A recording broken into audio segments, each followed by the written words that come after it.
Rais wa zamani wa Jamhuri ya Kidemokrasia ya Kongo Joseph Kabila amehukumiwa kifo bila kuwepo mahakamani kwa uhalifu wa kivita na uhaini.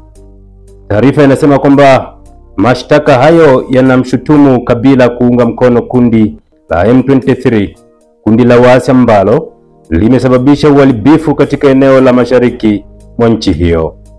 Kabila alitiwa hatiani siku ya Ijumaa na mahakama ya kijeshi kwa uhaini, uhalifu dhidi ya binadamu na uhalifu wa kivita, ikiwa ni pamoja na mauaji, unyanyasaji wa kingono, mateso na uasi. Alikana mashtaka lakini hakufika mahakamani kujitetea. Pia alikataa kesi hiyo na kusema mahakama inatumiwa kama chombo cha ukandamizaji. Kwa sasa hajulikani alipo.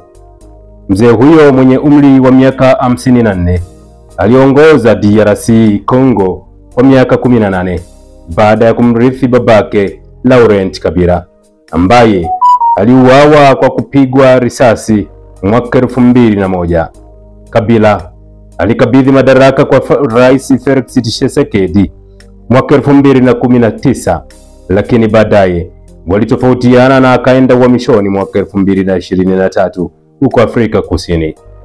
Mwezi Aprili mwaka huu, rais huyo wa zamani alisema anataka kusaidia kutafuta suluhu ya mgogoro katika eneo la mashariki na aliwasili katika mji unaoshikiliwa na M23 wa Goma mwezi uliofuata. Rais Tshisekedi alimshutumu Kabila kwa nyuma ya M23 na maseneta walimwondolea kinga yake ya kisheria na hilo kufungua njia ya kufunguliwa mashitaka. Mapema mwaka huu M23 ilitwaa udhibiti wa maeneo makubwa ya mashariki yenye utajiri wa madini, ikiwa ni pamoja na Goma, jiji la Bukavu na viwanja viwili vya ndege.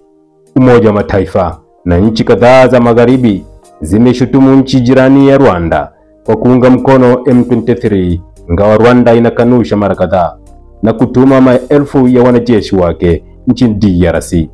Lakini Kigali inakanusha mashitaka hayo.